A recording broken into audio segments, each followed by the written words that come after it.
Би бол баруун зүгийн хүн шүү дээ. Баяд хүн. Нүүс төвчээр ярих юм бол нүүс төвчөнд малиг баягууд гэдгийн л рүүдмийн хүн дээ.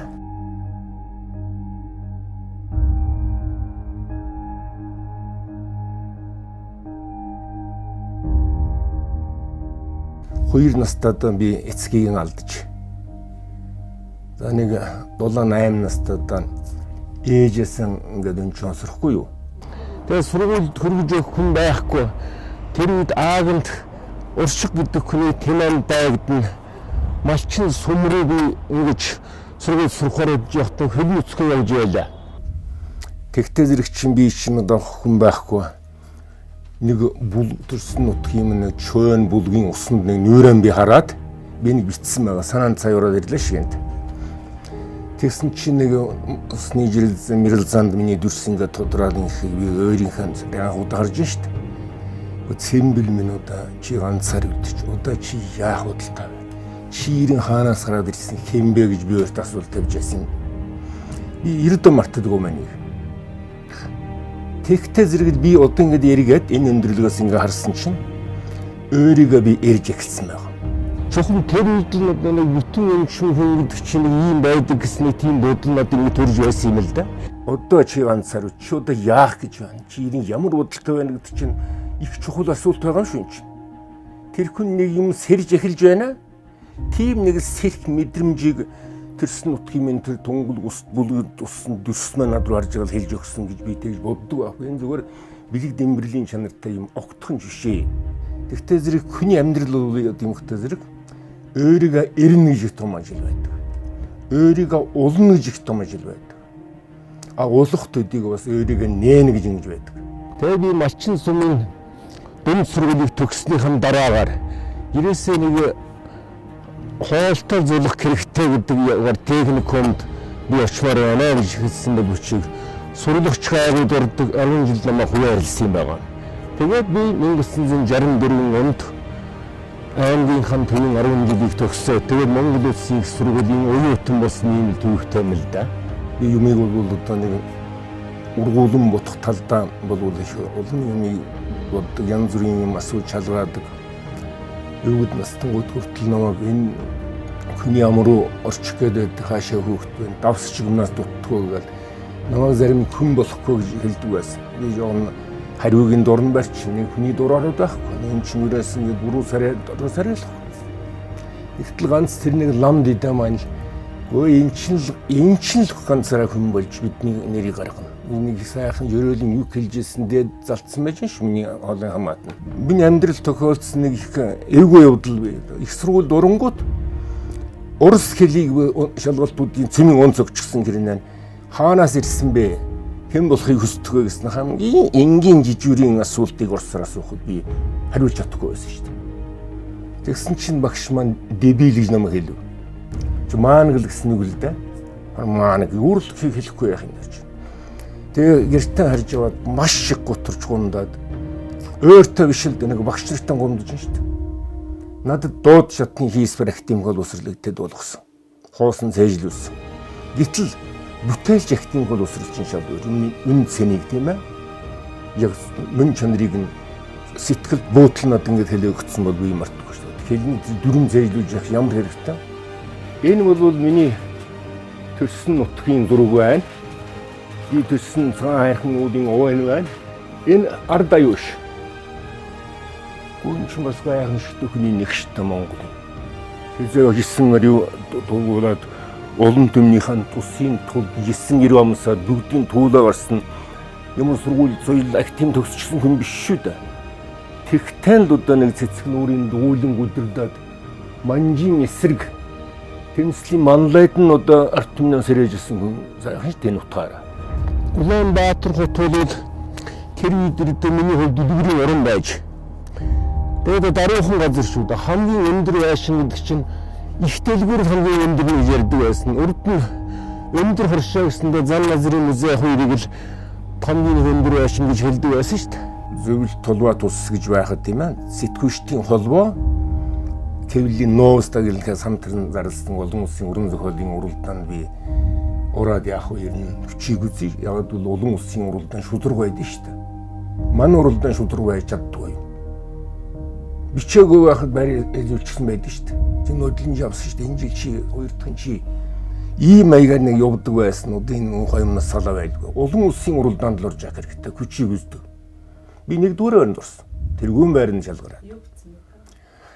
Дэлхийн юун дээр тогтдог байдаг нийтлэл тэмдэглэл уран зохиолын уралдаан гэхдээ нийтлэл тэмдэглэл юугаар ингэж гарлаа. Тэгээ тэрүүгээр ингээд байр эзлүүлэх гэсэн чинь намайг Зөвлөлт Тулбат улсын нутагт 10 хоног яг шангал манглаас гадна шүү дээ 10 хоног дуртай газрын шилж аялсан. Өнөө тун болоод л жаргалантын сангийн аж ахуйд ногооны зөрүүдээр баригадад хөөрлөгдөд очсон чинь манж гэдэг даргатай. Тэгээ тэр нэг сайхан шаардлагатай тийм хүн байсан. Тэгээ манжийн дарлал дөрлөө ингээд тоглоомоор хэлдэг байсан шүү дээ өөрхий.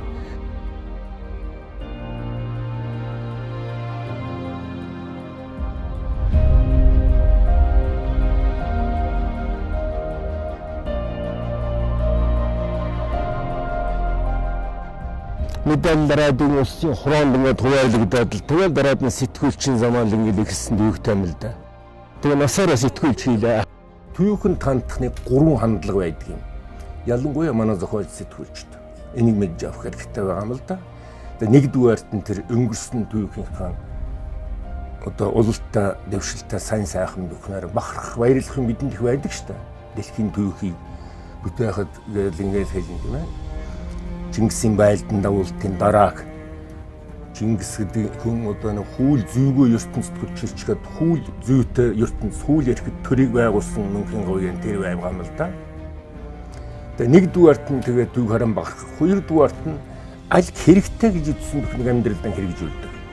За гуравдугаар хамгийн гол зарчим бол түүхийн шүүмжиж байдаг юм. Энэ хуулийн одоо бүр алуун ёсны нэр томьёо исторический критик гэдэг шүү дээ. Бүр түүхийн шүүмж гэдэг нэр том юм байна. Юу гэдэг өнөөдрийн түүхийг маргааш зөв голдролд нуруулахын тулд дандаа шүүмжлэлтэй хандж авах хэрэгтэй. Өөрөөр хэлбэл амьдарч байгаа тэр 90 үеийнхэн тухай үннийг зөрөгтэй хэлэхээс бити ай гэж байгаа. За ингэж айдаг юм бол нийгэм юм зохиолч зэтгүүлч аль аль нь ч өргөн үүдэх чаддаг.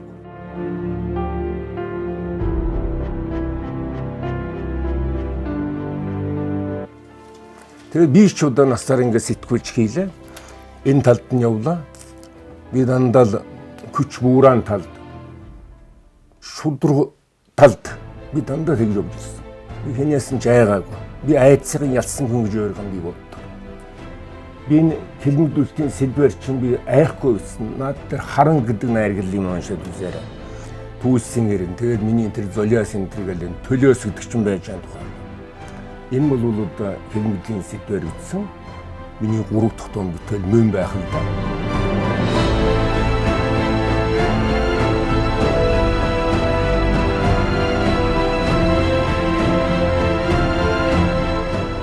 Ерэн тэгээд энэ магтаалын эрен өнгөрчлөө шүү дээ. Шүүмжлэлтэй хандаж урч авах хэрэгтэй. Оюуны шинжилгээ хийх хэрэгтэй. Оюуны шинжилгээ хийхгүй бол түүх зогсчихдог. Манай түүх одоо яг зогсон байдал байж.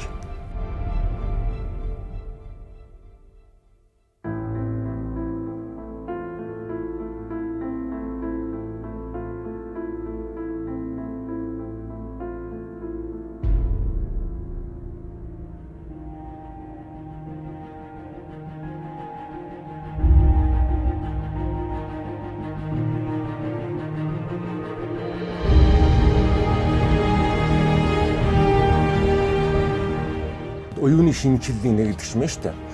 Амьдралыг бол одоо шинээр өөрөөр олж харахыг хэлж байгаа.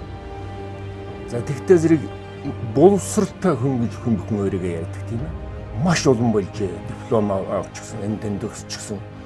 Тэгэл төвс мөсийн ажилтгүй хүн их байна. За боловсралтай хүн хангалттай биш. Энэ манай улс төрийн тод боловсрал гэгээрсэн хүн байдгүй. Их ховор. Гэгээр нэг сайхан гэрэг шүү. Боловсрсан хүн гэгээрсэн хүн бол тэмээ юм ашиг ялгаатай. Наадах нь ингээд дипломын асуудал нэг юм болоод авчихсан маань. Гэгээрсэн хүн гэдэг чинь амьдралын үнэн мөнийг цааталд нэвт гаргатал мэдээр гарцыг нь олоо харчихсан хүн байдаг. За яавал одоо бид ингээд үргэлжлэнэх вэ? Яавал одоо бид урд нь хүрээгүй шинэ өндөрлөгт хүрэх вэ? Бодож яхана ш тэр чинь дандаа бодож тэгээд нийгмэн өөрчлөлт. Ялангуяа зохиолч сэтгүүлчдэд ус бол амьдарч байгаа энэ 90 үетэйг нь зохицох төдийгүй өөрчлөн амьдрах хэрэгтэй байхгүй юу? Тэр өөрчлөлтийн хажигдал болж өгөхгүй.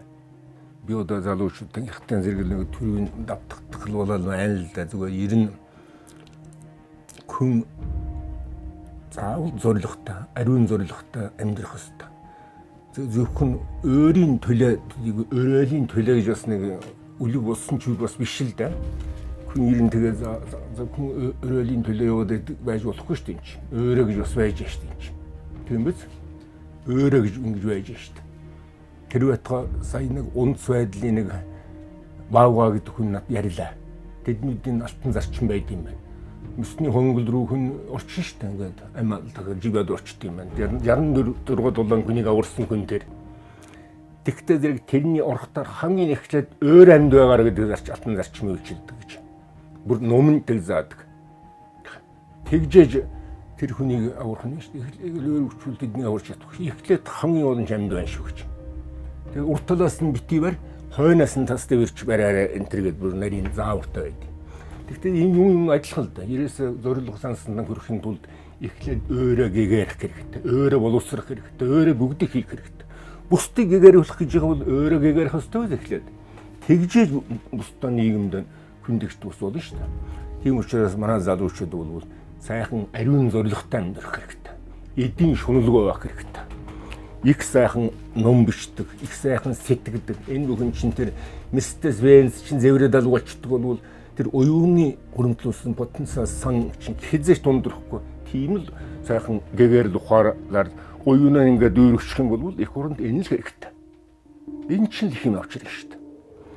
Тэгээд их сайхан ч зориггүй хүний амьдрал бол яадаг амнаас уу ямар их ялгүй байлаа гэж. Соннер гэдэг ялаас өгөх. Хэдэн ялаун энэ доод чимэд ба зориггүй хүн амьдрч болохгүй. Ялгарх хэрэгтэй.